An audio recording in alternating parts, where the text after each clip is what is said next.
بعض لوگوں کے سامنے جب ڈارونین ایوولوشن کے تعلق سے دلائل دیے جاتے ہیں تو وہ یہ سمجھتے ہیں کہ چونکہ یہ دلائل اتنے مضبوط ہیں لہٰذا ان کو قبول کر لیا جائے۔ میں ایک نام بتا دوں، ایک بڑی شخصیت ہیں کہ جنہوں نے قرآن کی تفسیر کے تعلق سے بہت کام کیا، اس میں کوئی شک نہیں، لیکن ان کی ایک کتاب ہے ڈاکٹر اسرار احمد مرحوم، انہوں نے اپنی کتاب میں ڈارونین ایوولوشن کو نہ صرف یہ کہ تسلیم کیا ہے بلکہ حضرت آدم علیہ السلام کو سب سے پہلا ہومو سیپین مانا ہے۔ ہومو سیپین یہ ایک ارتقائی اصطلاح ہے، یہ تمام کی تمام اصطلاحات اس کتاب میں موجود ہیں۔ ہومو سیپینز اور اس سے پہلے ہومو ایریکٹس اور اس سے پہلے ہومو ہیبلس، یہ تمام کی تمام اصطلاحات ہیں۔ تو پہلا جو ہومو سیپین کا مطلب ہے دانا انسان، تو سب سے پہلا دانا انسان، سب سے پہلے ہومو سیپین حضرت آدم علیہ السلام ہیں، جو جنت کے کسی باغیچے سے نہیں اترے بلکہ دنیا ہی میں کسی باغ میں تھے، وہاں سے اللہ سبحانہ و تعالیٰ نے ان کو باہر کر دیا۔ یہ پوری بات ڈاکٹر اسرار نے باقاعدہ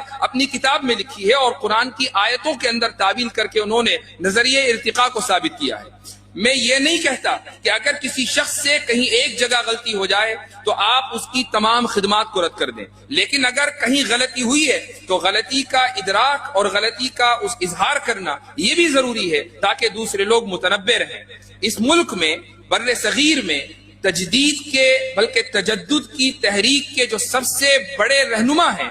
وہ ہیں سید احمد خان۔ انہوں نے بھی اپنے زمانے میں اسی طریقے سے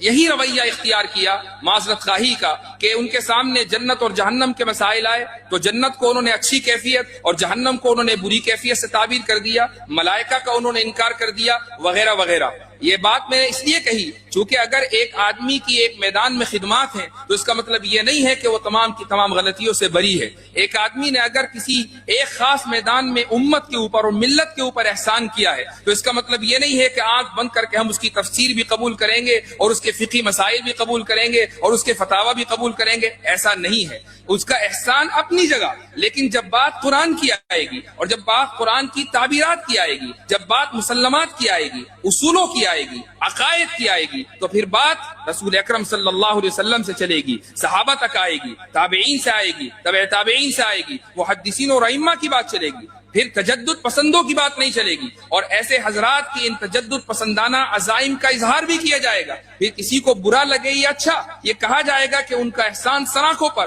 انہوں نے ملت کے لیے جو کیا وہ بہت بڑا کام ہے، لیکن کاش کہ وہ اپنے میدان میں باقی رہتے اور اس میدان سے آگے نہ نکلتے۔